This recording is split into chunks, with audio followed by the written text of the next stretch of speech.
السلام عليكم ورحمة الله وبركاته. معاكم مروة أو مامة عدي. بمناسبة مرور سنة على افتتاح القناة، حبيت إن أنا أجيب لكم أكتر الوصفات اللي أنا عملتها وقريبة لقلبي، أكتر الوصفات اللي أنا عملتها وكانت حلوة معايا وناجحة معايا، وأكتر الحاجات اللي أنا بحبها أجمعها لكم في فيديو واحد.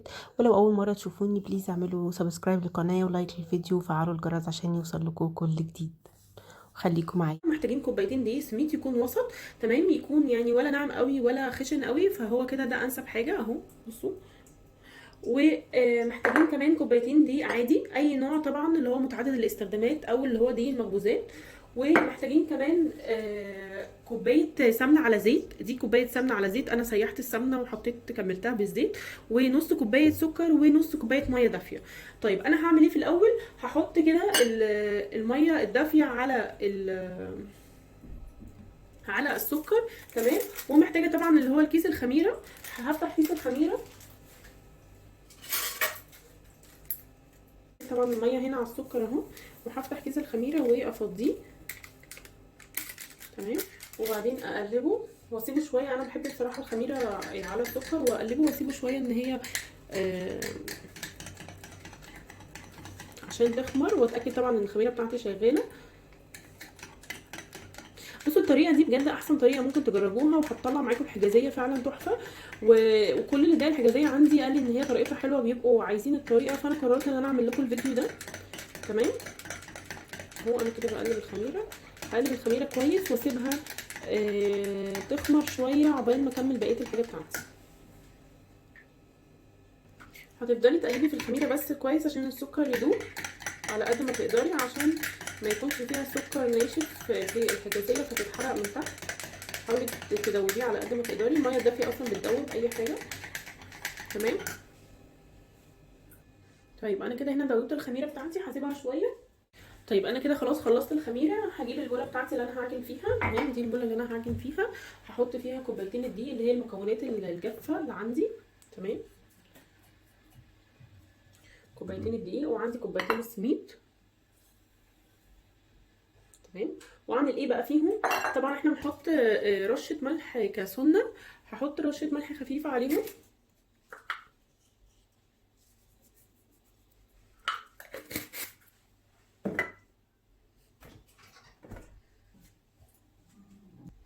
حطيت رشه الملح الخفيفه، وهنزل عندي هنا بالسمنه والزيت على المكونات دي.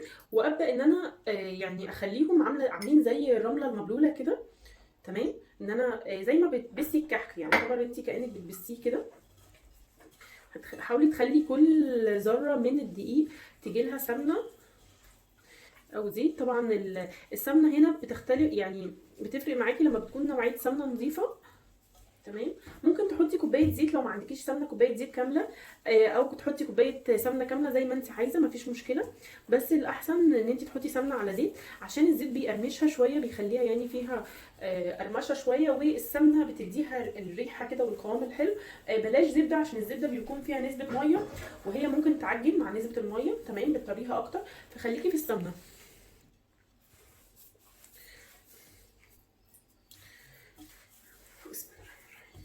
شايفين كده اهو. انا ببدا ان انا اخليها كل حاجه فيها، بصوا اهي فيها حتت بيضه اهي، لازم كل حته فيها تكون متشربه بالسمنه. هي الخطوه والله سهله وما فيهاش حاجه، واصلا الطريقه يعني دي من احسن الطرق اللي هتجربيها. جربيها وبجد وهتدعي لي. ما تنسونيش في الدعوات، يعني مروه ومامة عباي. افركيها كده، عايزه تبسيها، تمام، كانها حاجه. بس اهم حاجه ان هي تكون بس ايه، متشربه زي ما بتعملي الكحك. طيب احنا كده خلصنا. يبقى اقول بس هنا المكونات هنا كده سريعا. كوبايتين دقيق، كوبايتين دقيق سميد، كوبايتين دقيق عادي ابيض، كوبايتين دقيق سميد، ذره ملح، ونص كوبايه زيت على سمنه، تمام. وببستهم مع بعض وبخلطهم علشان اللي هو اوصلهم لدرجه زي ما انتم شايفين كده، ان هو ما يبقاش فيه حاجه بيضه، فكله اتشرب بالسمنه والزيت.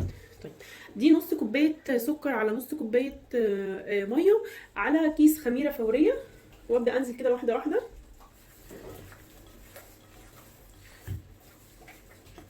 السميد من الحاجات اللي بتشرب طبعا السوائل، تمام.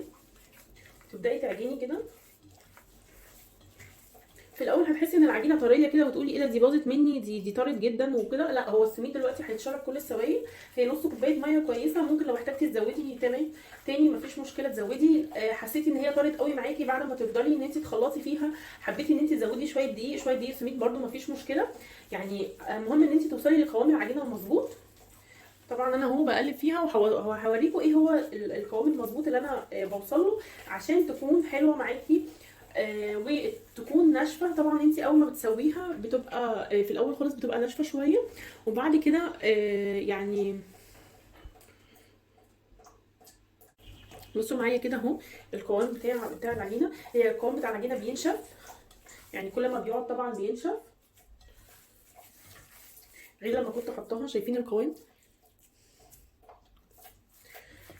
طيب انا كده يعتبر خلصت العجينه دي، بس هفضل يعني الف فيها شويه بس، يعني ان انا يعني اخلط محتوياتها المكونات بتاعتها.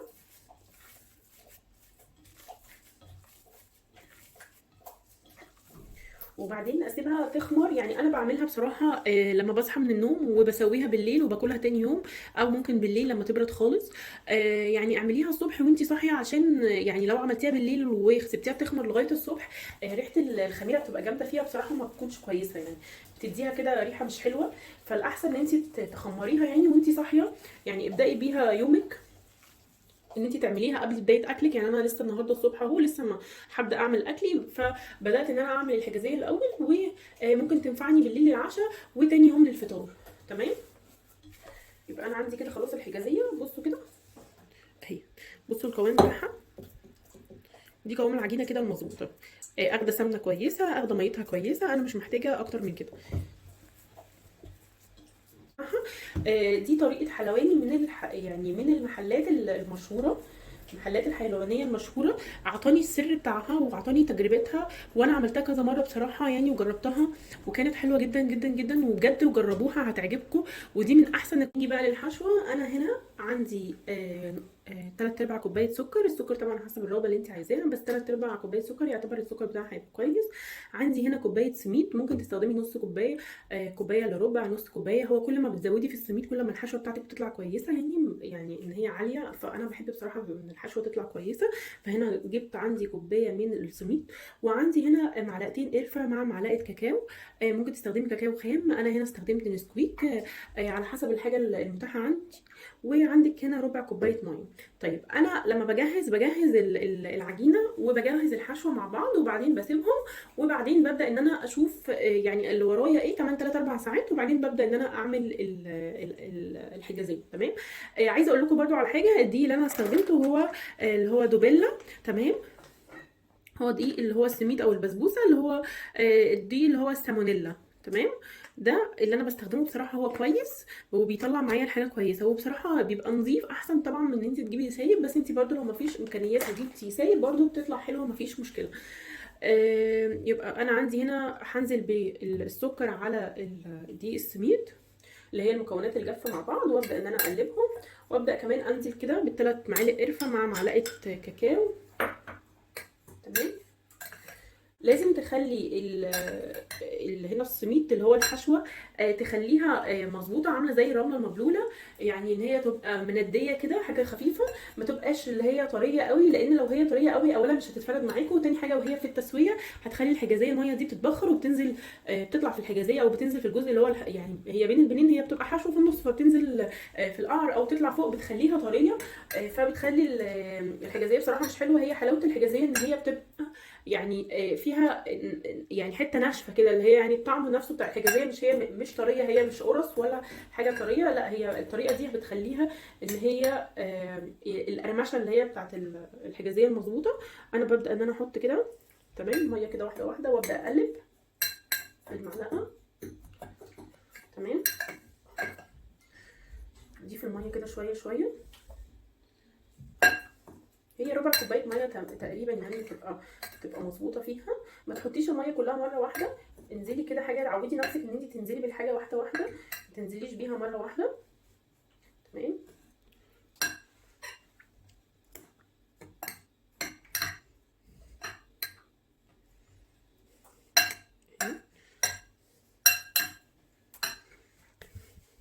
تنزليش برده بالميه كلها لان ساعات بتطرى قوي. انا جربت كل الحاجه وبديكوا التكات والله، والحاجات اللي انا جربتها وطلعت مش حلوه معايا هي دي احسن طريقه انا جربتها.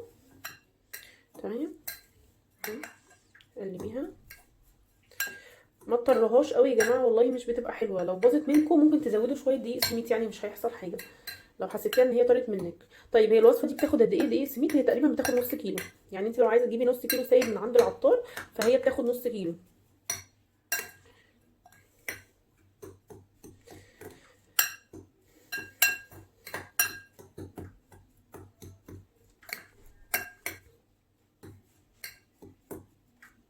طيب شوف هي تقريبا كده تمام. انا مش محتاجه اكتر من كده، يعني انا كده ما خدتش ربع الكوبايه كلها. تمام، انا مش عايزاها تطرى قوي، بس اهم حاجه ان هي تبقى كلها يعني عامله زي المنديه كده. ده القوام بتاعها المظبوط، شايفين؟ تمام. طيب عندك سوداني حطي فيها، تمام. انا بس ما عنديش سوداني النهارده، فانت لو عندك سوداني وعايزه تحطي سوداني مفيش مشكله. انا كده خلصت الجزء اللي هو بتاع الحشوه دي، الحشوه بتاعتي. يبقى راجع معاكم الحشوه بتاعتي تاني. الحشوه بتاعتي عباره عن كوبايه سميد، ممكن كوبايه الا ربع، تمام مفيش مشكله مش هيحصل حاجه، ممكن نص كوبايه مش هيحصل حاجه، بس الحشوه مش هتبقى عاليه مش هتبقى حلوه. فانا بالنسبه لي بحب الحشوه ان هي تبقى عاليه كده وحلوه. هنحط يعني انا قلت كوبايه دقيق سميد، عندي 3/4 كوبايه سكر، عندي معلقتين قرفه ومعلقه كاكاو. طب الناس اللي ما بتحبش القرفه مفيش مشكله يا جماعه، حطوا كله كاكاو، بس القرفه لما بتبقى كتير، يعني انا بحط كاكاو عشان تديها اللون الغامق، وعشان القرفه لما تبقى كتير بصراحه بتنفر شويه من الطعم. فانا بحاول ان انا يعني اعمل معلقتين ومعلقه كاكاو عشان تبقى اهدى شويه. تمام. بحط عليها ربع كوبايه ميه، او الربع كوبايه ميه. بصوا انا بقى معايا الحبه دول، تمام. الحبه دول بصراحه يفرقوا، ممكن لو حطيتهم اصلا هتطريها جدا، فانت بدايه معلقه معلقه على حسب السميد بتاعك بياخد ميه قد ايه. فده كده القوام بتاعها المظبوط. وبتسيبيها يعني بتعملي العجينه والحشو وتسيبيها عشان تبقى سهله عليكي ان انت لما خلاص العجينه تخمر فتعمليها على طول. تمام. طيب دلوقتي انا عدى معايا كده يعني حوالي 3 ساعات او 3 ساعات ونص. انا ما كانش عندي ورق استريتش، او الاستريتش عندي خلص، فحطيت عليه كيس من اللي هو يعني كيس نضيف من اللي هو كيس العيش اللي انا بستخدمه. بصوا كده هفتح عليها، شايفين هي يعني السمنه بدات ان هي او الزيت بدا ان هو برده يفصل، ان هي بتريح، فهو بدا يفصل منها طبعا مع السخونيه. تمام، الزيت فصل منها، انت بتحركيها بس كده. تمام، وبتبداي ان انت تقلبيها بس تقليبها كده ان هو يبدا يمتزج تاني في الزيت او السمنه، وخلاص بتشتغلي بيها عادي. بقسمها نصين، تمام. بحاول ان انا اقسمها نصين واخد نص منهم اللي هي نص الكميه، وابدا ان انا افردها على صينيه. الصينيه دي مغسوله ومتنشفه كويس، مش هحط زيت لان هي الزيت والسمنه بتاعتها كويسين. وابدا واحده واحده ان انا افردها. بصوا كده هبدا ان انا افردها واحده واحده.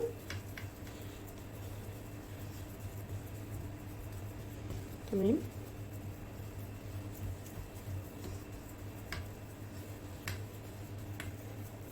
هفردها وارجع لكم تاني. بصوا انا ببدا اهو واحده واحده افردها على قد ما اقدر. الصينيه دي مقاسها 28، عايزه تعمليها في صينيه 30 مفيش مشكله، بس طبعا كل ما تكبري الصينيه كل ما هتزودي المقادير، لان المقادير دي يعني تبقى مناسبه للصينيه 28 اللي هو الكوبايتين دي وكوبايتين سميد. تمام كده انا بدات ان هو افردها، يعني بحاول على قد ما اقدر ان انا اخليها كلها قد بعض. طيب انا كده بدات فردتها عشان العجينه ما تطلعش مني بره، او سوري عشان الحشو ما يطلعش مني بره. بعمل ايه؟ بحاول ان انا اعمل سور صغير وانا بفرد كده، يعني الاول اظبطها من النص، بحاول اسويها يعني ان هي كلها تبقى متساويه مع بعضها، وبعدين ابدا ان انا اعمل بايدي كده سور صغير عشان بس لما احط القرفه اللي هي الحشوه اللي في النص ما تطلعش بره، يعني فهي لو طلعت بره اصلا هتتحرق. تمام اهو. بس كده يا ريت تكون الدنيا واضحه كده معاكم. انا معاكم اهو خطوه بخطوه، ولو في اي اسئله اكتبوا لي في الكومنتات، ولو جربتوها برده اكتبوا لي في الكومنتات لو عجبتكم وحبيتوها. هي تحفه تحفه تحفه، وبتطلع طعمها جميل، جربوها بجد مش هتندموا. يعني هي دي اصلا الحجازيه الاسكندراني على اصولها، وبما اني انا اسكندرانيه والحاجه دي عندنا اصلا فانا حبيت ان انا اقول لكم طريقتها يعني، لان انا جربتها كذا مره بطرق مختلفه بصراحه ما ظبطتش. فلما كلمت الحلواني اللي قال لي على السر بتاعت اكبر المحلات، هو ده اللي اعطاني السر اللي خلاها تطلع معايا بالشكل الجميل ده. طبعا لما تستوي هتشوفوا شكلها اصلا عامل ازاي. طيب هو كده تقريبا احنا بدأنا نعمل. هحاول بس ان انا ايه اظبط موضوع السور ده.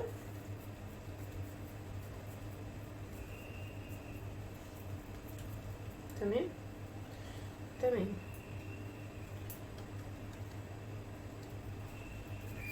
طيب انا كنت جهزت معاكم برضو الحشوه بتاعتها، هجيبها دلوقتي وافردها في النص. دي الحشوه هي اللي انا كنت مجهزاها. انا جهزتها معاكم. انا قلت لكم ان انا جهزت الحشوه مع العجينه. تمام. وبركنهم بقى يعني عشان اسهل بس على نفسي لما باجي اعملها. تمام. اقلبها كده بس تقليبه وابدا ان انا افردها.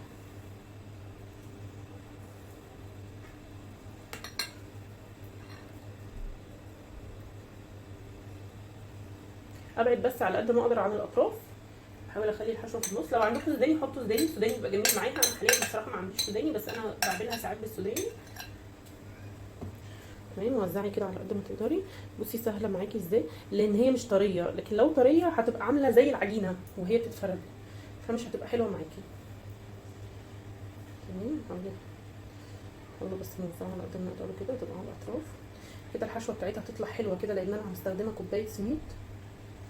تمام. هي بصراحه الحلاوه بتاعتها في الحشوه، يعني كل ما الحشوه تبقى مظبوطه وسكرها كويس وعاليه كده وجميله، كل ما الحجازيه بصراحه تطلع طعمها كويس. شايفين الجمال؟ طيب انا كده ظبطت الحشوه. هحاول ان انا اظبطها برده بايدي كده شويه. دي الحشوه كده في النص. تمام. ابعد كده من الاطراف دي.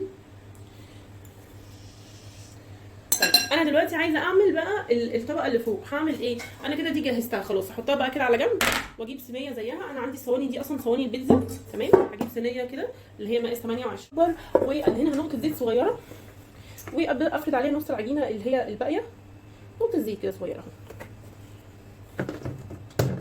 تمام.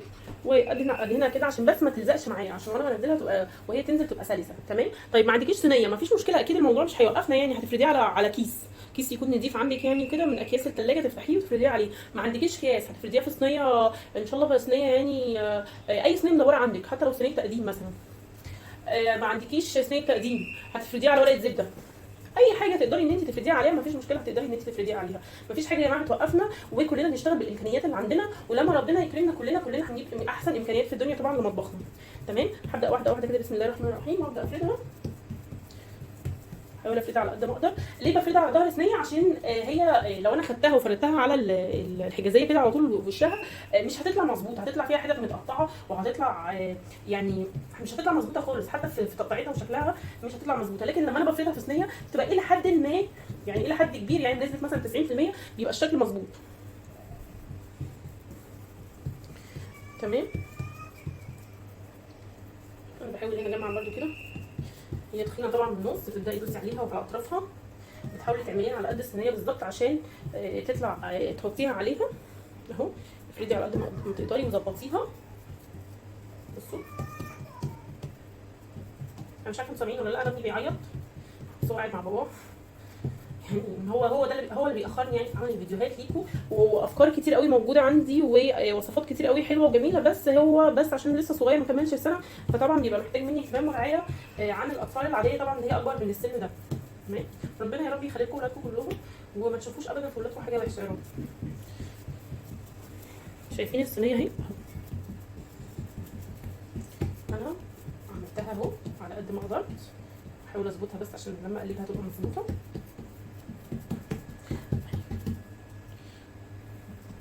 طيب في حتتين هنا انا ما شفتهمش، ممكن نحطهم هنا كده اهو. تمام. هنعمل ايه بقى دلوقتي يا مامة عدي؟ هنجيب الصينيه بتاعتنا الاساسيه. تمام. ناخد دي كده ونجيب الصينيه بتاعتنا الاساسيه ونقلبها عليها. هنقلبها عليها ازاي؟ هي مش هتقع اصلا، يعني هتبقى لازقه. تمام. وتقلبيها، تحاولي ان انت تحطيها كده في النص، وواحده واحده تبداي ان انت تمرريها منها او تفكيها. تمام. بصوا كده اهي واحده واحده بتنزل. بصبعك ماشي، بسباتيولا، ممكن اجيب سباتيولا على اساس ان هي تساعدني شويه. هي مجرد اصلا ما جزء نزل فهي الباقي كله هينزل. هي نقطه الزيت بس هي اللي بتخليها ما تلزقش.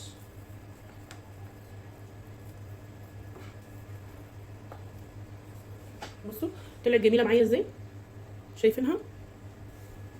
طيب في حته كده لازقه في الصينيه دي مش مشكله، انا هبدا ان انا اظبطها كده. هبدا بقى اظبطها بايديا وابدا اقفلها كده، ما يبقاش فيها علامات، ما يبقاش فيها علامات من النص. انت خلاص انت الاطراف، انت بتساوي الاطراف وبتحاولي ان انت تدوسي كده بايدك عشان تقفليها مظبوط.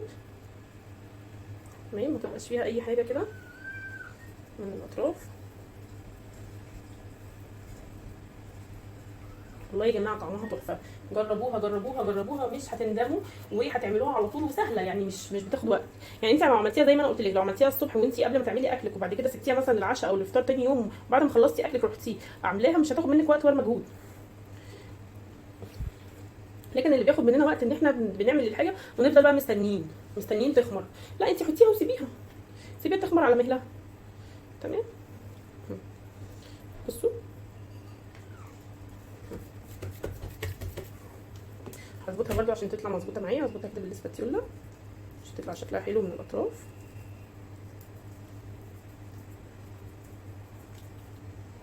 شايفين الجمال؟ والله يا جماعه جميله وريحتها تحفه اصلا، وريحه السمنه الفلاحي فيها تحفه.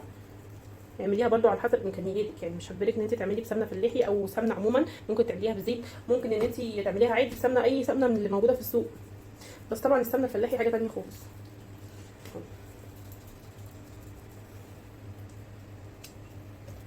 تبداي تظبطيها كده انت بايدك عشان تدي الشكل الجميل اللي انت عايزاه.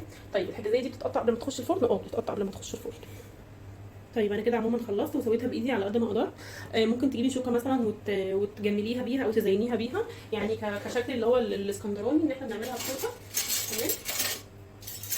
هتجيبي السكينه بتاعتك وتبداي ان انت تقطعيها.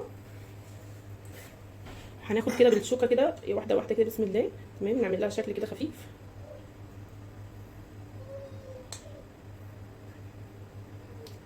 بالراحه بس عشان ايه العجينه معاكي، بالذات الاجزاء اللي في الاطراف. متخليش حاجه تبقى فاتحه معاكي كده، حاولي تقفليها كده وتضميها.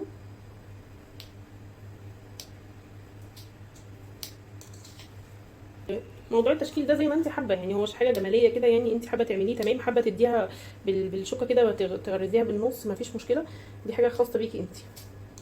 طيب انا كده يعتبر جملتها بالشوكه خلاص. هاخدها بقى بسم الله الرحمن الرحيم، هبدا اقطعها واحده واحده كده من النص الاول، وبعدين اقطعها كده. بتقطعيها على حسب القطعه اللي انت عايزاها. انا بقطع من النص الاول بس عشان الجنبين يبقوا متساويين، ما تبقاش في حته اكبر من حته. تمام اهو.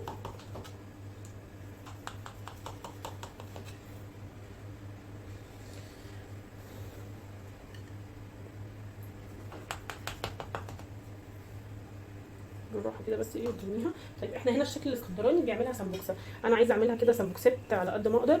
هعمل ازاي؟ طيب التقطيع ده ممكن تقطعيها مربعه، ممكن تقطعيها سمبوكسه زي ما انت عايزه، دي حاجه اختياريه انت اللي تقدري ان انت تحددي تقطيعتك ليها ايه. انا هنا اهو بقطعها سمبوكسه. تمام.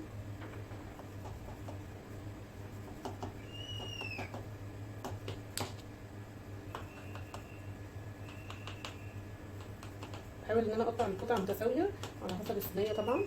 تمام. وابدا برضو اقطع هنا اهو سمبوكسه.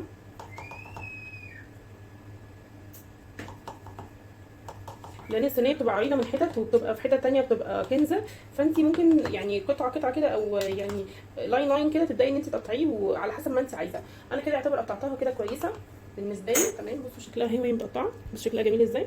طيب هسخن وبشغل الفرن على 180 درجه وبحطها في الرف الاوسط، بتاخد حوالي نص ساعه سوا على حسب فرنك، يعني انت تابعيها كده كل شويه. يعني هي بتاخد حوالي نص ساعه. لما بتبدا تحمر من تحت ببدا اشغل الشوايه. ممكن تشغلي الشوايه يعني في الاخر لو الفرن بتاعك بيشغل شوايه وفرن مع بعض عشان تاخد لون احمر وحلو كده في الفرن. تمام. هنسويها ونرجع تاني.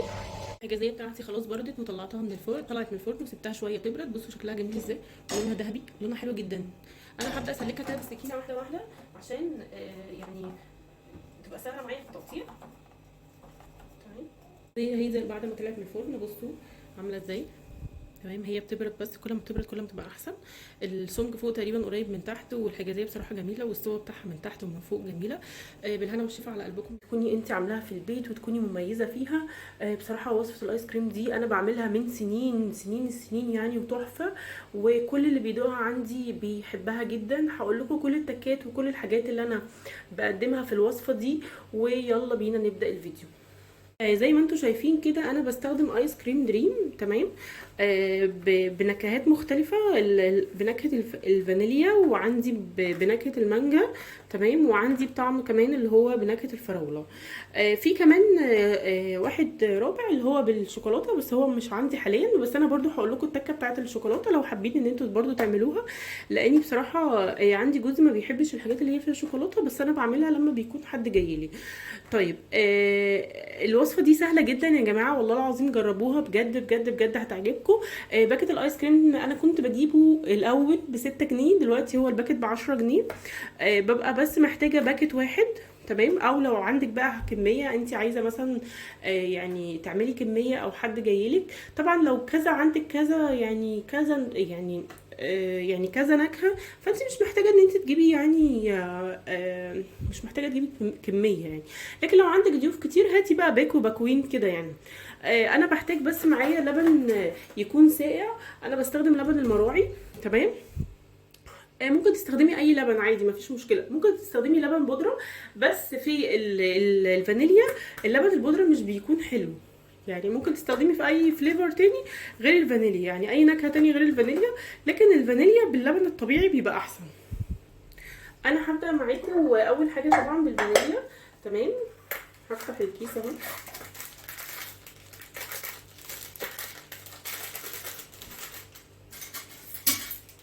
تمام. اول حاجه بحط كيس الفانيليا. هقول لكم انا بعمل الفانيليا ازاي وبعمل الحاجات التانية ازاي. بحط كيس الفانيليا كله في الكبه. عندك مضرب بيض تمام، ممكن تعمليه في الخلاط، بس طبعا يعني الكبه اسرع، ومضرب البيض حلو، بس برضو انا بالنسبه لي بفضل الكبه، لان الكبه بالنسبه لي اسرع. بعمل ايه بقى؟ بجيب كوبايه كده اللي هو كوبايه المج العاديه زي بتاعتنا العاديه. بحط بس ربع كوبايه لبن، يعني مش اكتر من ربع كوبايه. يعني بنزل كده بربع كوبايه لبن. اللبن طبعا يكون ساقع، يعني ربع كوبايه، ازيد من ربع كوبايه بشويه.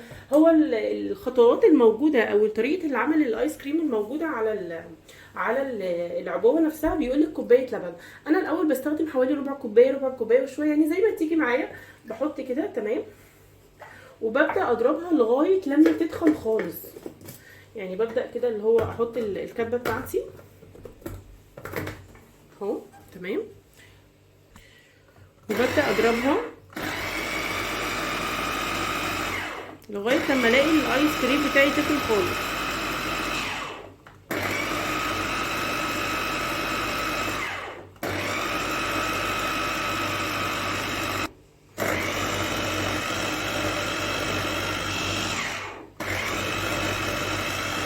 بصوا انا لسه مستمره في موضوع الضرب.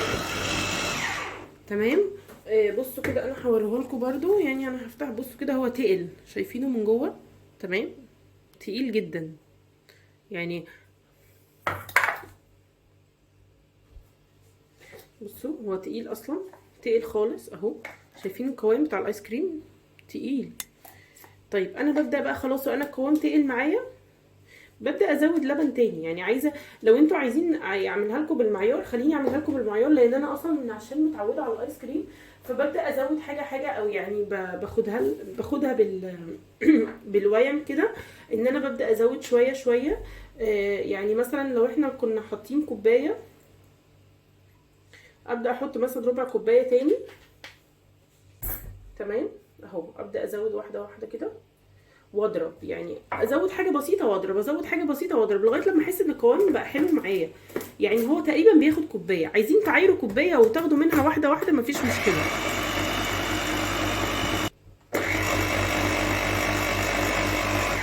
بصوا برضو اهي، ابدا ابص تاني عليها اهي بتبدا تتخن معايا، شايفينها اهي القوام بتاعها بيبدا يتخن. ابدا ازود برضو لبن تاني. يعني هي الميزه فيها ان انت تزودي لبن واحده واحده، ما تحاوليش تحطي كميه كلها مره واحده اللي هي كوبايه اللبن، لاني مش هتدخل معاكي. يعني لو حطيتي الكميه كلها مره واحده مش هتدخل معاكي. طيب بصوا ببدا ابص تاني اهي. تمام تمام، ممكن ازود لها كمان شويه. انا دلوقتي حطيت تقريبا يعني قرب كوبايه اللبن. عايزه تحطي كوبايه اللبن وبعدين تبداي تزودي واحده واحده، يعني تحطيها في الكوبايه في المج نفسه وتزودي واحده واحده، مفيش مشكله. انا بس بتعامل بالطريقه دي لان في الفاكهه بحط برده ربع كوبايه وبزود الباقي فاكهه. بصوا كده. طيب انا كده المفروض ان هو اتضرب كده كويس. تمام، انا حضرت علبه اهي. باي علبه عندك، يعني ممكن ان انت تحطيه فيها عشان يسقع في التلاجة بس. يعني العلبه دي تقريبا بتناسب الكميه اللي انا بعملها. تمام، هو كده. هبدا اجيب الاسباتيولا وافضل. بصوا القوام بتاعه اهو، شايفين؟ هحط بس دي كده في طبق عشان ما تبهدلش الدنيا.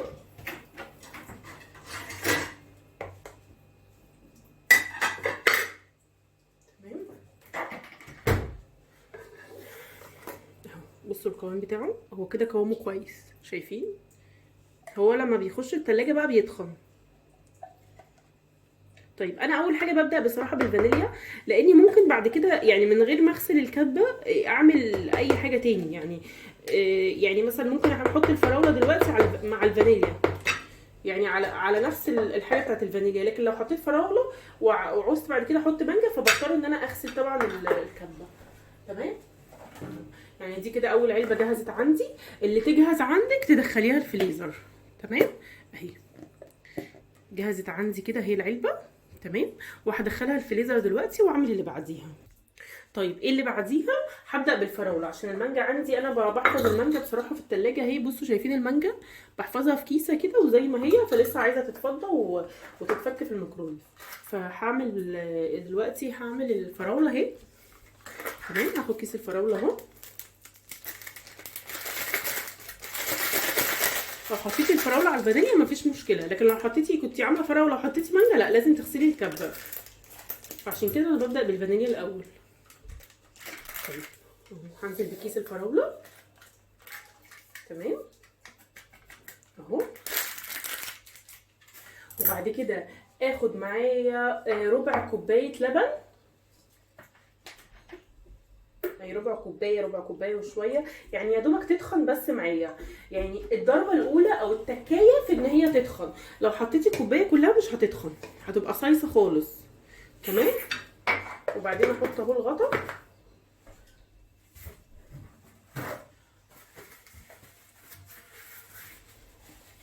احط الغطا اهو واضرب.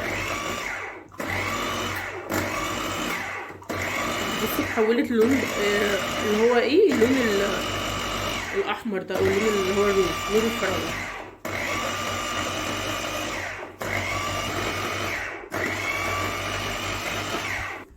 بصوا الفراوله اهي، شايفينها تخنت ازاي؟ القوام بتاعها تخن. تمام، هو فيها ابيض شويه عشان الفانيليا بس ده عادي مفيش مشكله. اهي بصوا القوام بتاعها تخن اهو، شايفينها اهي كده القوام تخن. تمام، ابدا بقى انزل بايه. لو عايزه اضرب تاني مفيش مشكله. استنى اخد بس اللي في الغطا كده انزله برده عشان ميبقاش فيها اللي هو فانيليا كده وفراوله. تمام، ابدا انزل بقى بالفراوله. انا عندي الفراوله برده مجمده اهي في التلاجة. انا بصراحه بخزن الفاكهه في الموسم بتاعها. الفراوله اهي ببدا اقطعها كده بالسكينه واحده واحده، وهي طبعا نظيفه ومغسوله. انا ببقى شايلاها نظيفه ومغسوله، بقطعها يعني ممكن اديها شطفه كمان وبعدين بقطعها بالسكينه. هوريها لكم دلوقتي. بصوا اهي الفراوله هبدا انزل كده، ابدا انزل بيها واحده واحده كده، بقطعها بس عشان هي مجمده، يعني عشان هي كانت فيها تلج اهي.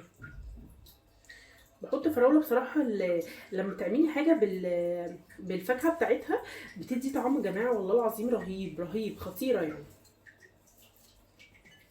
اهي. وبعدين ببدا اضرب. انا بحط لغايه لما بحس ان يعني انا ما فيش كميه طبعا معينه بحطها. لان الفراوله طبعا مختلفه، يعني في منها بتبقى صغيره شويه وفي منها كبيره شويه، فانا ما اقدرش اقول لكم الكميه بالظبط، بس انتوا حطوا حبه واضربوا وشوفوا القوام ايه. يعني انا اهم حاجه بالنسبه لي ان انا بوريكم القوام نفسه عامل ازاي. تمام، بصوا اهو نبدا نضرب تاني.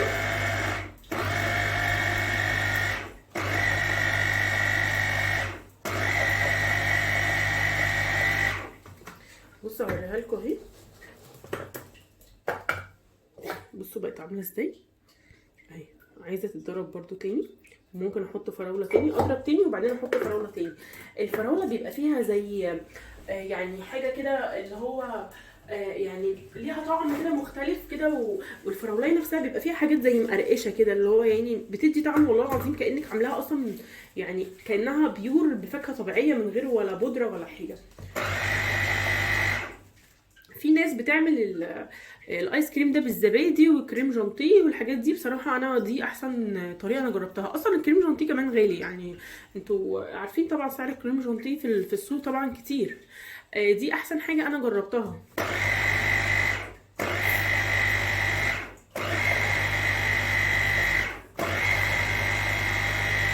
حلوه وسهله.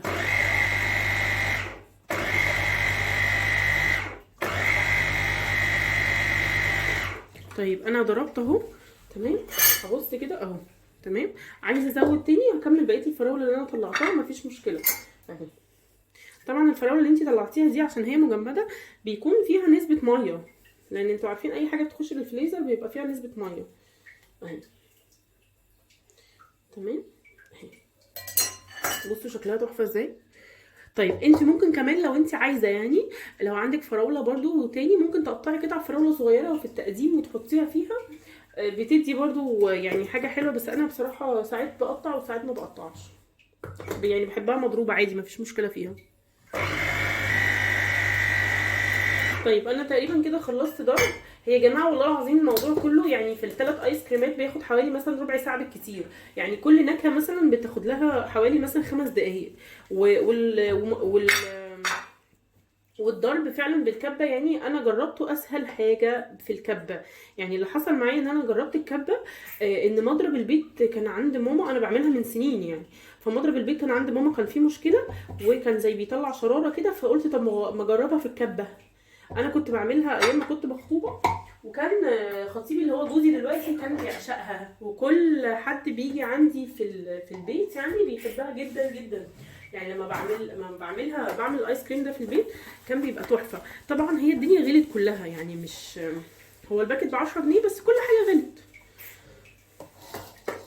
يعني بالنسبه لي الايس كريم ده طبعا احسن من اللي انت هتجيبيه جاهز، سواء اي نوع. تمام بصوا كده، بصوا الجمال ده، القوام بتاعه اللي هو المناسب اللي هو التقيل، عشان لو خففتيه قوي يعني بيقلب تلج. طبعا لو عندك يعني ناس كتير زي ما قلت لكم ممكن تجيبي كذا كيس. انا بصراحه ال3 علب دول بما اننا فردين ممكن يقعدوا معايا مثلا 5 ايام، لو كل يوم مثلا بناكل مره او حاجه ممكن يقعدوا معايا حوالي 5 ايام. بحط في التلاجة وما بشغلش بالي بقى، بحط في الفريزر وما بشغلش بالي، في اي وقت يعني بروح مطلعه وعامله. تمام كده، يبقى كده الفراوله كمان جاهزه، بحطها في الفريزر وارجع اعمل المانجا. بصوا اهي الفراوله اهي تمام. هوريكم برضو كلهم لما اخلص هوريكم كلهم مع بعض. بصوا اهي المانجا تمام، انا فكيتها في الميكرويف، هبدا افضيها افرغها وارجع لكم تاني. طيب المانجا كده جاهزه للعمايل. ده الباكيت اهو بتاع المانجا تمام، ببدا افتحه زي ما انتم شايفين. انا زي ما قلت لكم برضو انا غسلت الكبه اهو، عشان الفراوله طبعا بتدي لون، فما ينفعش فراوله على مانجا، لكن ينفع فراوله على فانيليا عادي اهو. تمام هبدا ان انا انزل بربع كوبايه لبن، هي دي التكايه والله اللي بتنجح الايس كريم. تمام ربع كوبايه لبن اهو، وبنزل بيها يا دوبك بس تدخل، انزل بالفاكهه، انزل بالفاكهه الطازه. تمام اهي.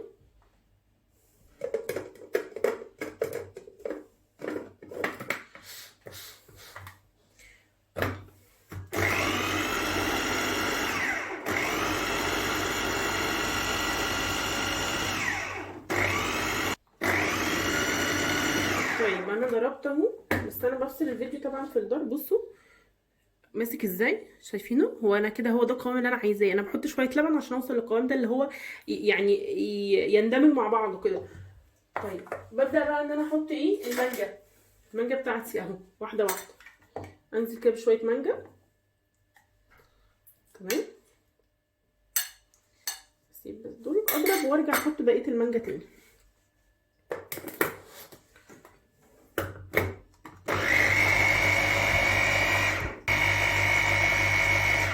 طعمها بيبقى تحفه تحفه والله، جربوها ما هتندموا يعني، واكتبوا لي في الكومنتات لما تجربوها. بصوا انا فتحت اهو عليها، بصوا لون تحفه ازاي، هو تخينه اهي شايفينها. طيب هبدا اضيف برده شويه المانجا تاني دول. لو حسيت ان طب انا ما عنديش مانجا، ما عنديش فراوله، عادي يا جماعه ممكن تعملوها بنفس الحاجه بتاعتها وخلاص، يعني مش لازم تضيفوا. بس هي التكايه اللي هي بتزود او بتخلي، انا ممكن احط نقطه لبن كمان لان هي تخينه. التكايه اللي هي بتزود الطعم، يعني بتخليه فعلا كانك بتاكلي فاكهه طبيعيه، وبتخليها يعني حاجه ريتش كده، حاجه كده فعلا فخمه كده قدام اي حد يجيلك كده، وبتديها طعم فعلا حلو جدا. هي بصراحه الفاكهه الطبيعيه.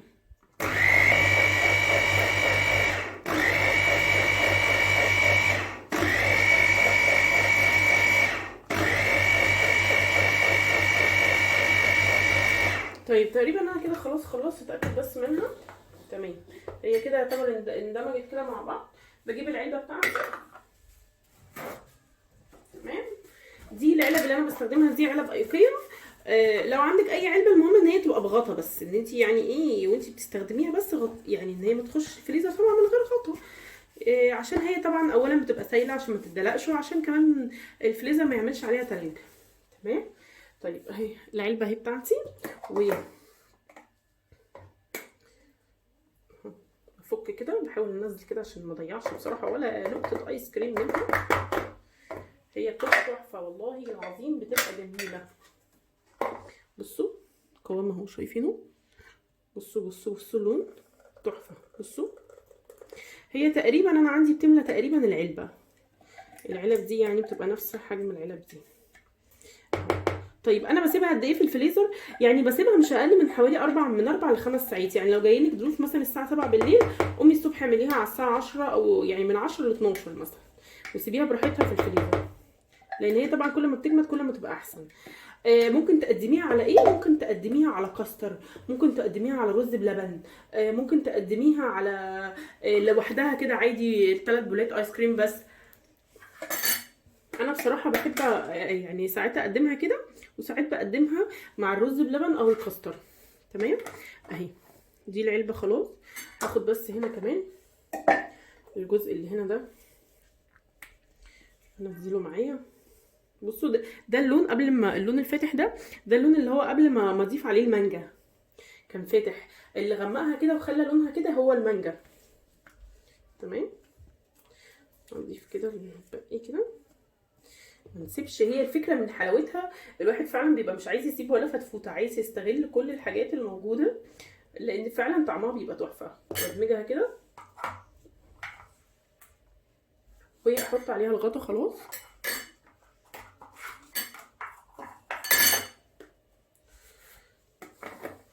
كده انا خلصت الايس كريم بتاعي.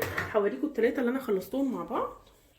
بصوا دول ال3 نكهات اللي انا عاملاهم. طيب انتوا يعني انا قلت لكم، او الناس اللي هي بتحب الشوكولاته قلتوا لي اعملها ازاي. برضو نفس الطريقه، هتجيبوا باكت الشوكولاته وتحطوا عليه ربع كوبايه لبن، او الشوكولاته هنبقى ازيد شويه يعني، ممكن بس ربع كوبايه لبن في الاول، وممكن ان احنا نضيف نسكويك. يعني بصوا انا عن نفسي بحب الشوكولاته. تمام، تضيفوا باكت نسكويك. الشوكولاته بتتعمل ازاي؟ دول ال3 نكهات اهو عندي. طيب في نكهه رابعه اللي هي بتاعت نكهه الشوكولاته. بتجيبوا برده نفس الباكت بتاع الشوكولاته ونفس الطريقه، تحطوا ربع، تحطوا كيس وربع كوبايه لبن، وتحطوا معاها معلقتين او معلقه مليانه، يعني اتوصوا كده من النسكويك. بيديها طعم تحفه، بيزود الشوكولاته اللي فيها وبيديها طعم تحفه لو بتحبوا الشوكولاته التقيله. وده شكل الايس كريم في النهايه بعد ما خلاص جمد وحطيته في الكاسات. الكاس الاولاني ده ايس كريم وتحتيه كاستر، ممكن برضو تعملوا ايس كريم ويكون تحتيه رز بلبن، بيبقى حلو جدا جدا بالرز بلبن. وده برضو الايس كريم كده لوحده. ممكن تحطوه زي ما هو كده، وممكن تضيفوا شوكليت شيبس او مثلا لو مكسرات، طريقه الرز المعمر. طيب اول حاجه احنا هنعملها، هعمل مهلبيه. بصراحه بتفرق معايا قوي لما بعمل لما بيبقى فيه الرز المعمر. تمام، انا حطيت كده حوالي 3/4 كوبايه لبن. اهو بولع النار بس لازم اثبتها. تمام، هحط 3 معالق نشا. هو النشا ما بقاش زي الاول، فهحط يعني مش هستخسر بصراحه، هحط عشان بس تدخل معايا وتبقى المهلبيه حلوه. وهحط عليها نقطه ميه صغيره وادوبها. النشا يا جماعه ما ينفعش يتدوب في حاجه سخنه. تمام، يبقى النشا عندي ما ينفعش يتدوب معايا في حاجه سخنه، لازم تكون حاجه حاجه ساقعه او ميه من الحنفيه عادي عشان نعرف ندوب النشا. كاني بعمل مهلبيه بس ما بحطش سكر، واسيبها كده تدخل، اوطي عليها شويه. طيب هحط هنا البرام. عشان الرز المعمر يطلع معانا ناجح لازم كل حاجه تبقى سخنه. تمام، الرز سخن، البرام سخن، اللبن سخن عشان يطلع معانا ناجح. يبقى عندي هي بصراحه الطريقه دي يعني طريقه الست غاليه، بس انا ده يعني حاطه عليها اضافات. تمام، دي احسن طريقه انا جربتها، اللي هي الطريقه الفلاحي الاصلي يا جماعه، والله دي احسن طريقه انا جربتها فعلا. انا جربت كذا مره الرز المعمر بس مش بيطلع حلو زي الطريقه دي. يبقى كله سخن. تمام، الرز سخن، اللبن سخن، البرام سخن. حطي سمنه كده وما تستخسريش، هي دي سمنه بيضه. تمام، اللي هي السمنه الفلاحي البيضه. بسخن البرام واحطها فيه، وبعدين هقلب الرز معاها، وبسخن اللبن برضو. انا عندي لبن، يبقى انا عشان كله عندي يبقى سخن اللبن اهو. تمام اهو، عشان تبقوا برضو شايفين هو اللبن مشبر اهو، بس هسخن برضو اللبن.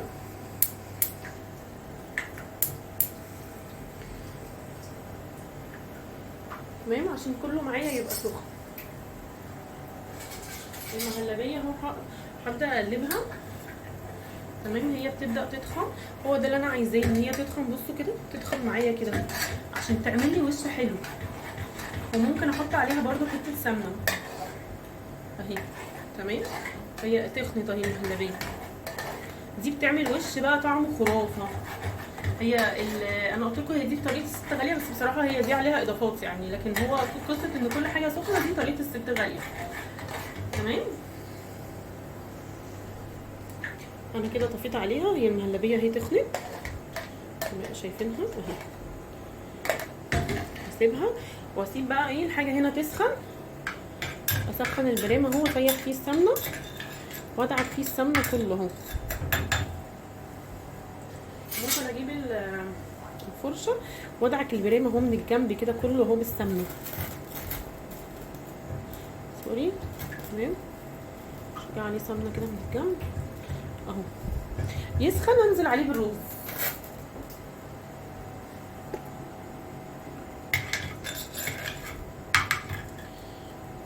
يبقى كل حاجه تبقى سخنه.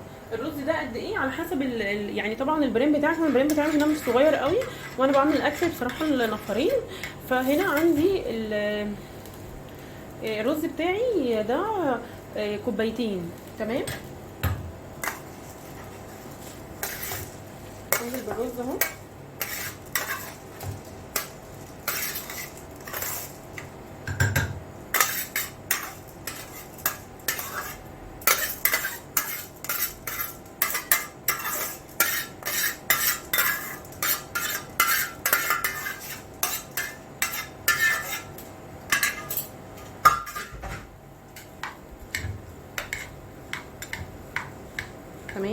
الرز المعمر بيحب الفلفل الاسود يا جماعه، يعني تحطوا فلفل اسود كويس في الرز المعمر. تمام.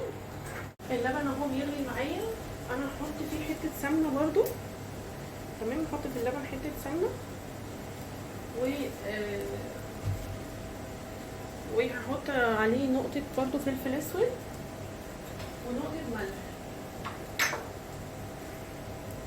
الرز المعمر بيحب الفلفل الاسود، بيخليه طعمه تحفه، بس انا مش هكتر فلفل اسود قوي عشان بس انا لما انا عن نفسي بحب الفلفل الاسود جدا، بس اللي هياكل معايا رز المعمر ما بيحبش الفلفل الاسود.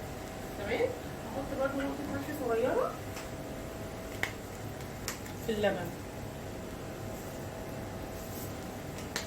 طيب خلاص كده هقلب برضو هنا اهو، انا بقلب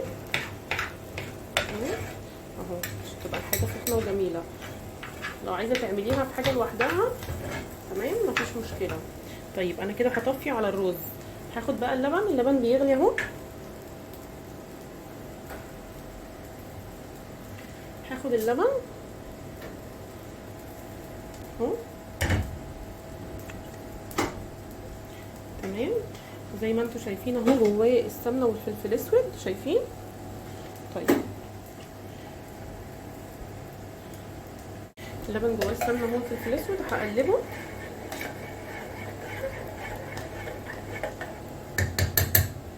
واخد اللبن احطه على ايه، على الرز اهو. بسم الله الرحمن الرحيم. بصوا سامعين الطشه؟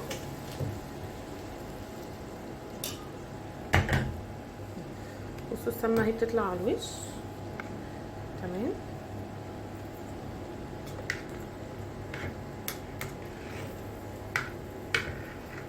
خلي بالكم عشان اللبن بيفور، ما تحاولوش تملوا البرام على اخره لان اللبن بيفور. تمام. بصوا معايا اهو، بصوا بيبقبق.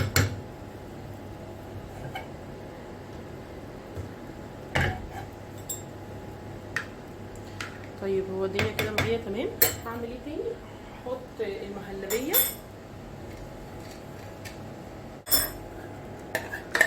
اهي على الوش. انزلي بالمهلبيه، ولو عندك قشطه برضو انزلي بالقشطه عشان تعملي وش حلو. بصوا المهلبيه دي بتخليها بصراحه طعمها كده حاجه كده في حته تانية، في حته تانية فعلا يعني. بسم الله ما شاء الله تبارك الله. تمام. هي المهلبيه والله ما محتاجه قشطه.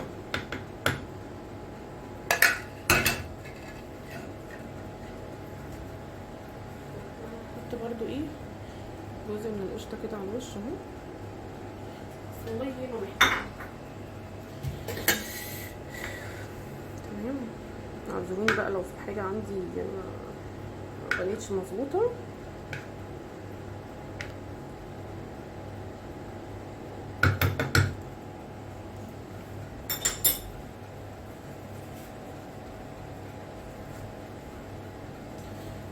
بصوا على الوش اهو حطوا السمنه جميله اهو تبارك الله، بسم الله ما شاء الله. حطيت الرز المعمر اهو. شايفين يا جماعه الحاجات اللي في الفرن دي؟ شايفين الرز المعمر؟ شايفين الحلاوه والجمال؟ شايفين لونه تحفه. بالهنا والشفا يا رب عليكم. لو جربتوا الوصفه دي اكتبوا لي في الكومنتات، وبليز ما تنسونيش في اللايك للفيديو والسبسكرايب للقناه وفعلوا كل حاجه. طبعا انا بنضف الفراخ تمام وبنقعها زي ما انتم شايفين كده. الفرخه يعني بتحاولي ان انت تنضفيها يعني كويس جدا عشان الزفاره. انا بصراحه بستخدم في الفراخ بنقع الفراخ. بنقعها ازاي؟ بحط عليها الاول بغسلها كويس جدا وبنزل منها الحاجات اللي هي فيها دم او كده، وبعد كده بغسلها بالدقيق والملح والقرفه والجنزبيل. تمام. وبفضل ادعكها كويس جدا في بعض، وبعد كده بشطفها وارجع تاني احط دقيق وقرفه وجنزبيل، وبدعكها بالليمون وبحط عليها خل وبحط ميه وكل المكونات دي برضو بحطها في الميه. تمام. وبسيبها ليله كامله في التلاجة. كده ما تزفرش معاكي. يعني لو انت كلتيها مسلوقه او كلتيها في يعني محشيه، بصراحه اغلبيه الفراخ المحشيه اللي كنت باكلها عند ناس كتير كانت بتبقى زفره وكانت بيبقى صعبه جدا. فهي دي الطريقه السليمه اللي اللي هتخلي الفراخ معاكي مش مزفره. تمام، يعني كده الفراخ لو باتت ليله كامله من بالليل للصبح وهي نظيفه وجميله في المحلول ده، ان شاء الله مش هتبقى مزفره معاكي. ولو يعني لو انتي تستخدمي طريقه تانية ممكن تكتبها لي في الكومنتات. ممكن برضو تحطي معاها طحينه، بس انا ما حطيتش طحينه بصراحه لاني ما عنديش طحينه. فدي فرخه حمراء، تمام، اللي هي الفراخ الحمراء مش البيضه. مش بلدي فلاحي، بس هي حمراء. هي دي اللي كانت موجوده، يعني انا بستخدم اكتر البلدي الفلاحي، بس هي دي اللي كانت موجوده يعني عند الفراخ دي. فعشان كده جوزي جابها لي. تمام، وهقول لكم اول حاجه عندي هنبدا ان احنا نسوي الفريك. يلا بينا بقى نسوي الفريك. بصوا معايا كده، انا هنا هفرم البصل، ما بحاولش افرمها ناعم قوي، متوسطه. تمام، وبعدين احط شويه زيت في الحله ويلا بينا بقى على الحله.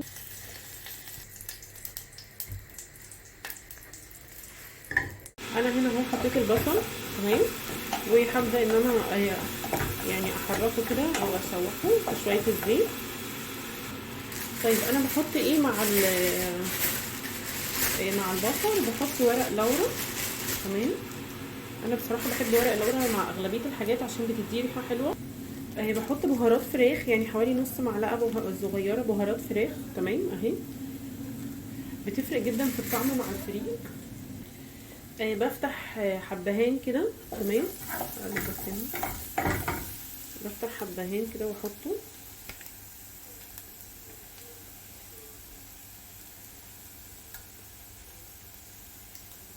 بفتحها بايدي اهي الحبهان اهي واحطها عشان تدي ريحه معانا حلوه.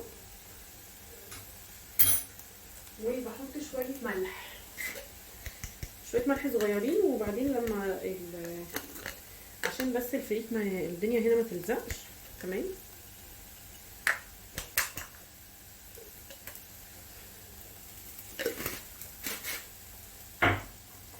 وببدا اقلب. بهارات الفراخ دي بتدي طعم تحفه تحفه تحفه تحفه للفريك، بجد حلوه جدا.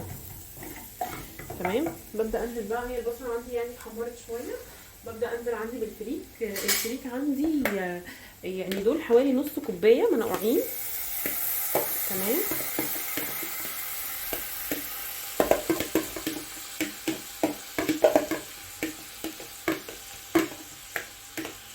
بنزل بيه كده واقلبه.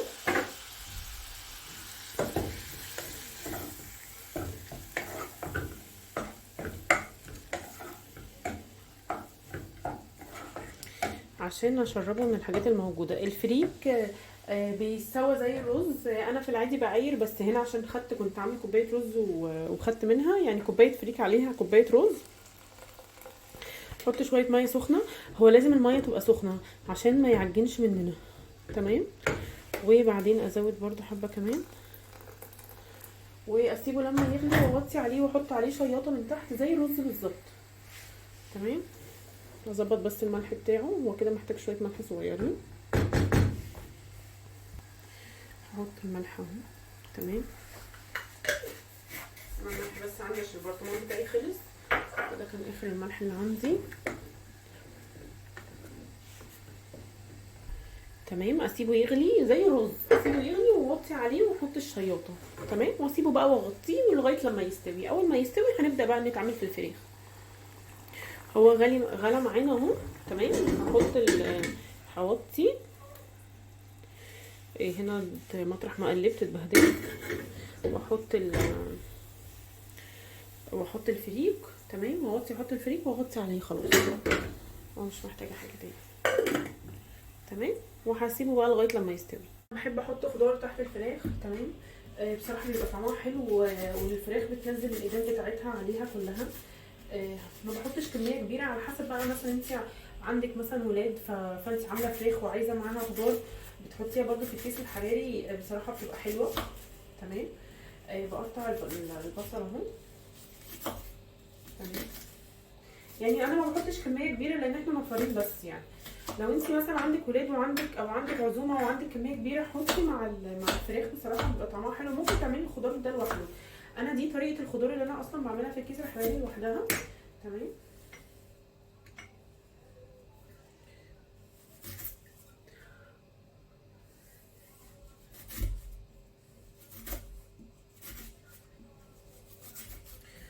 هقطع البصل اهو كده. انا قطعت الطماطم بتاعتي تمام. هحط اللانشة دي، وده عندي فص توم تمام. ده توم مفروم، ده توم مفروم جاهز، انا جايباه جاهز. هوريكم العلبه بتاعته دلوقتي.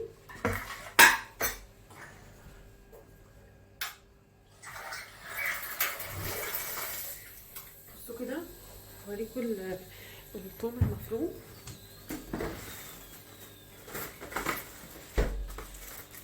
دي علبه التوم اهي. دي كنت جايباها من فتح الله تمام.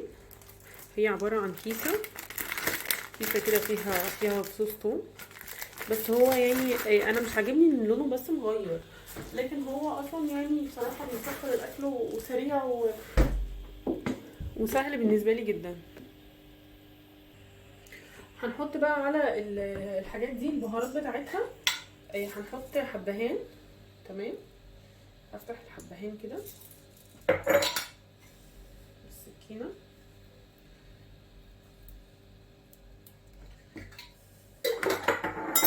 هنحط فلفل اسود،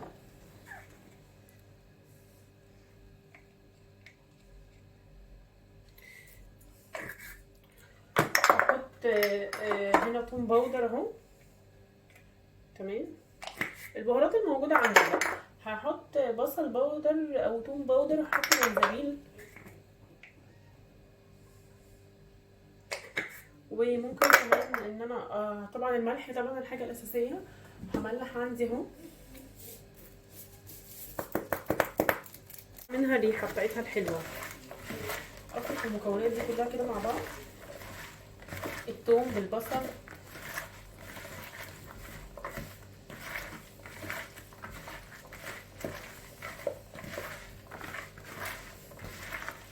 افركيها جامد عشان الريحه الحلوه بتاعتها تطلع.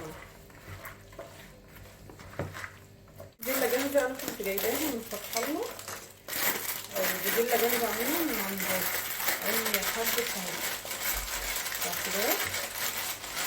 هبدا احط منه شويه، انا مش عايزه اعمل خضار كتير يعني في ده كيس كان فاصوليا وكوسه وجزر انا اللي عاملاه.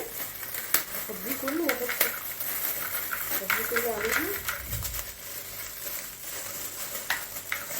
تمام.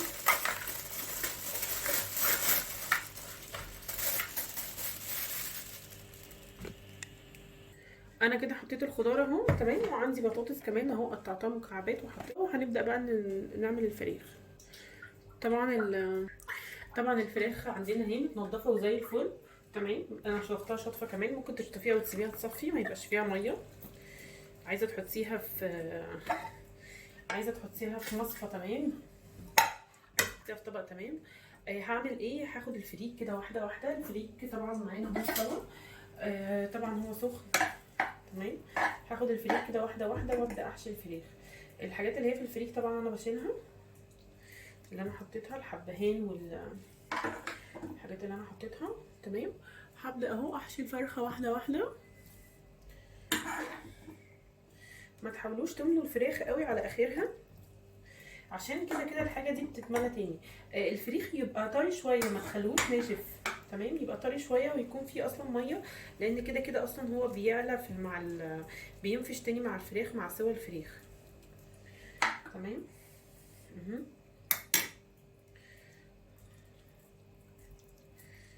الجزئيه دي اهي. عايزه تلبسي جلافز مفيش مشكله، بس اغلبيتنا كلنا بنشتغل بايدينا في بيوتنا عادي اهو تمام. هو والله الفراخ دي بتبقى زي الفل وطعمها تحفه. مش اول مره اعملها، عملتها كذا مره ودي احسن طريقه اعملها بيها.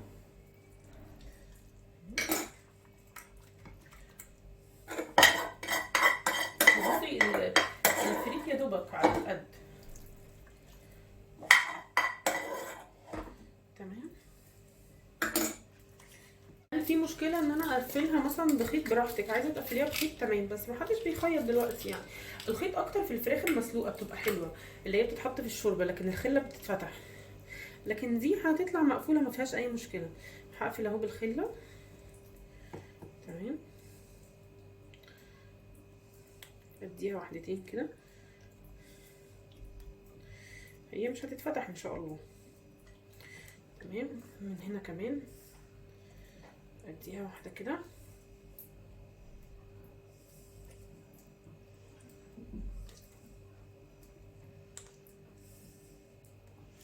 كده الفراخ المفروض ان هي كده محشيه معايا وتمام زي الفل.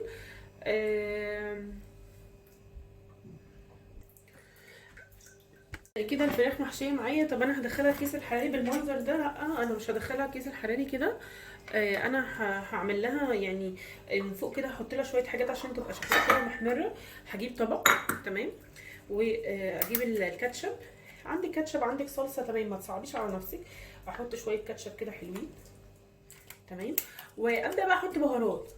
طب ايه البهارات اللي انت ممكن تحطيها؟ ممكن احط توم باودر مثلا عليها اهو.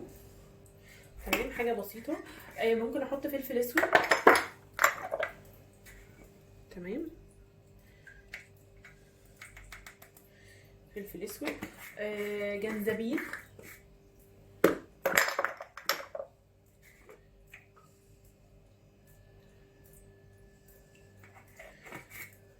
تمام. ممكن احط بابريكا. البابريكا بتبقى حلوه، بتدي لون حلو. اي بهارات عندك يعني، ما تصعبيش على نفسك. تمام. بابريكا، شويه بابريكا. طيب ايه تاني عندي؟ ممكن نحط نقطه قرفه صغيره عشان لو في زفاره ولا حاجه، بس حاجه صغيره خالص. دي مش قرفه، دي مشكل بهارات. هحط حاجه صغيره خالص. والقرفه تمام، القرفه اهي، ممكن احط نقطه قرفه بس كده، حلو قوي. وممكن احط نقطه ملح صغيره. تمام. هي الفراخ متبله اصلا لما بتتنقع في الملح. لما هي بتتنقع يعني وكده في الميه بتاعتها بتكون تمام، متبله تمام. بصوا، هو ده الكيس الحراري اللي انا بستخدمه، اللي هي اكياس كوين. تمام. هو بيكون فيها 3 اكياس، ده الحجم المتوسط. بصراحه الحجم المتوسط يعتبر يعني من الاحجام الكويسه. بيكون جاي معايا يعني، هو ده حجم الكيس. تمام. وانا هشيل الكيس التاني ده. هو بيكون جاي معايا اللي هي الاجزاء اللي بتقفله. فهاخد واحده. لما بتستخدم الكيس الحراري بيلزق في الاكل او في الفراخ. لا، احنا بنحط معلقه دقيق. تمام. وبنبدا ان احنا يعني نقلبها كده في الكيس عشان تتوزع كلها. وبالنسبه للباقي خلاص بنرميه. طيب انا الكيس الحراري بتاعي كده دلوقتي جاهز اهو على الاستخدام على طول. هبدا بقى اتبل الفراخ، يعني احط التتبيله اللي انا عملتها دي فوق الفرخه. الفرخه هي عندي، ودي التتبيله اللي انا عملتها. هبدا ان انا اقلبها مع بعض. ممكن اقلبها عادي بالفرشه وابدا اتبل الفراخ. ميزه الكاتشب ان هو بيديها اللون اللي هو الاحمر الحلو ده. تمام. ابدا ان انا احط بقى عليها. كل ما تحطي عليها كل ما الفراخ هتطلع يعني حمرا وجميله. تمام. هيطلع اللون في الاخر تحفه. هو يعني هيطلع احمر كده يعني شهي جدا. وحطي كده هنا.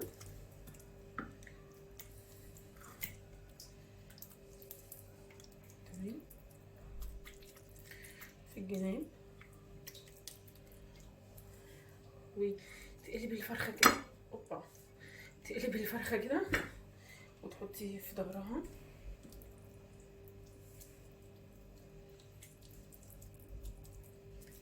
حطي يعني الكاتشب بصراحه بيطلع اللون تحفه، خرافه كده، بيطلعه جميل جدا جدا جدا. تمام. اول حاجه انا هبدا احطها هو الخضار اللي انا عملته. تمام. هحطه في الكيس الحراري هنا في الكيس. مش بحط لها ميه.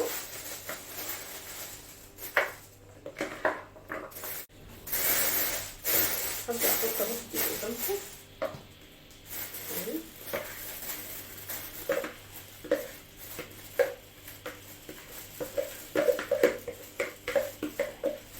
طيب ده الخضار اللي انا بحطه تحت الفراخ. ساعات بحط كميه اقل من دي، بس هو عموما الكميه يعني كويسه. بس اوزعه كده. يعني هو انت مش محتاجه ان انت تحطي خضار، لو انت مش محتاجة يعني مش حابه الخضار مفيش مشكله. هاخد الفراخ كده واوديها برضو حاجه كده من على الوش كده سريعه. تمام، عشان تطلع معايا كده حمرا حلوه.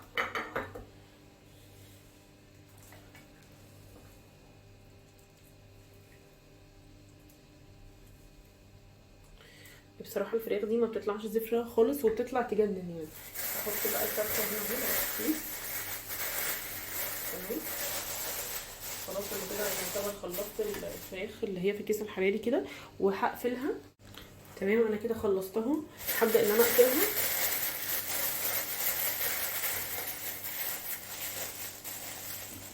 بالقفل اللي هو بتاعها ده بضمه كده على بعض. تمام كده انا خلصت الفراخ. طيب بعمل ايه تاني؟ بغزها بالسكينه كده كام غزه بالسكينه كده. تمام، واغز، مش هغز الفراخ، اغز الكيس. بغز الكيس كده كام غزه كده بالسكينه. الصينيه هي الله اكبر اللهم بارك، يعني شكلها تحفه. تمام، انا دلوقتي هدخلها الفرن.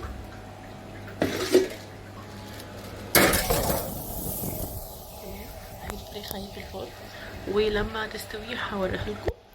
شايفين يا جماعه الحاجات اللي في الفرن دي؟ شايفين الجمال؟ الفراخ اهي خلاص قربت تستوي، والرز المعمر برضه نفس الكلام. تمام، بصوا كده يا حبايبي، هي لسه طالعه اهي من الفرن، وهبدا ان انا افتحها. تمام، كده الفراخ خلاص استوت. هجيب مقص واقص الحته دي.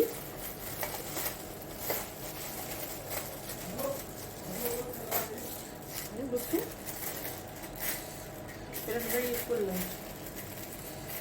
نار سخنه جدا. بصوا الحلاوه والجمال، شايفين الشكل التحفه. بصوا انا هقرب لكم كام. بصوا ادي الفراخ اهي والفريك اهو عليها. تمام، هي مستويه جدا جدا جدا لدرجه ان هي مهريه. تمام، مهريه من السوا. الكيس الحراري ده يا جماعه حلو جدا وبيسوي الحاجه حلوه جدا جدا. وادي الخضار اهي حوالين منها. ادي الفراخ اهي، وادي الرز المعمر. شايفين الحلاوه والجمال؟ شايفين لونه تحفه. بالهنا والشفا يا رب عليكم. لو جربتوا الوصفه دي اكتبوا لي في الكومنتات، وبليز ما تنسونيش في اللايك للفيديو والسبسكرايب للقناه، وفعلوا الجرس عشان يوصل لكم كل جديد. وشكرا لكم ووقتكم، ويا ريت اكون فدتكم.